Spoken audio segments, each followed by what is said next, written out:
Hi everyone, and welcome back to our writing guide. As the channel is approaching 10,000 subscribers, I'm doing a quick little Q&A. For future Q&As, if you have any questions, please let me know in the DMs. I'll try to answer them as quickly as I can. Or if it's something that I think it would be lovely to share with the rest of the world, I'll create a sort of Q&A video like this. If you can have only one pen and one ink, what would they be? What's your favorite pen? I'm not going to list out favorites because we all know what that is. But as of now, I think I have a kind of categories or criterias for favorite pens. Usually the pens I lean towards now would have a resin body with either black or muted colors.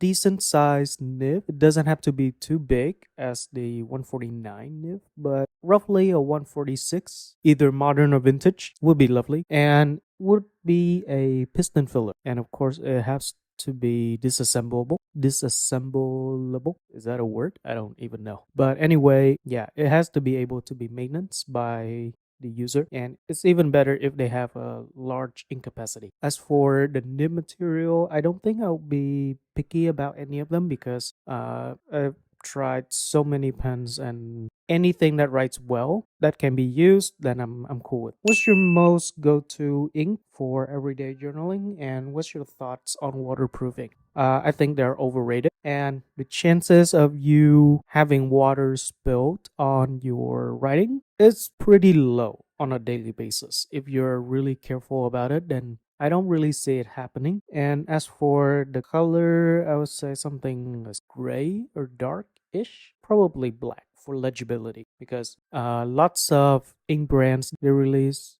colorful inks, shimmery inks, but 9 out of 10 they're kind of too vibrant and bright to the point where they're completely illegible. So something dark that has a bit of contrast compared to the paper, that would be nice. So what does your desk look like? I made a post on Instagram that you can come and follow at awritingguy, and there's a wooden table that I made in 2019, if I remember correctly. I did a little varnish with it to make the wood a little darker after a few years of use. An iPad, mechanical keyboard, and a few other goodies to make it look nice as a set because I film most of my videos on them, so I need them to look good.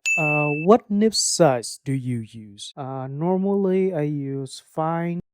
If you are practicing your handwriting, the finer the better, because you are trying to actually see the flaws in your handwriting. So the finer the better, but it shouldn't be too fine that you feel uncomfortable with the feedback from the nib. Okay, so anything as an extra fine or fine would be lovely, but for everyday writing I prefer thicker nibs so it can showcase a bit more of the. Okay, but now whatever nibs of the pens I come across, I use whatever I have. I'm not picky about nib sizes anymore, and I usually adopt the writing style according to the nib of the pen. All right, Sailor or Mont Blanc. If you like unique nibs, you go Sailor. But if you like something that's with a bit of status symbol and a brand name behind it, then yeah, Mont Blanc. Both are good, but for long-term use, I would say Mont Blanc beats many things.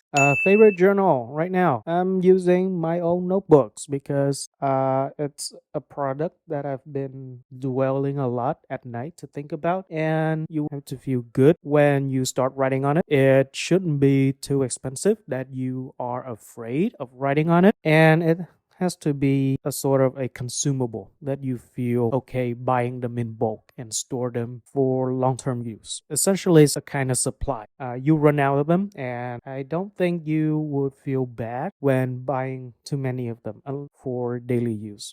Benefits to your mental health since you start writing. It helps, but it's not going to replace actions and therapy. As I mentioned in a previous fountain pen thoughts video, it helps you release everything, but unless you start standing up and do something about your current situation, the thoughts and negativity is going to stay. It's going to turn into a cycle that you cannot get away from. So yeah, do something about it. And writing on the side to help everything feels a lot easier. Thank you guys for watching. As the channel is hitting 10,000 subscribers, I would like to say thanks for everyone who has been watching my videos. And if you are looking for more content, please check out awritingguy.com. Check out the donations links below. I'm currently doing this full time. So any amount of money that you guys are considering to donate to the channel, then it helps a lot. And if you are looking to buy your next fountain pen, notebooks, or inks, please send me an email or a DM over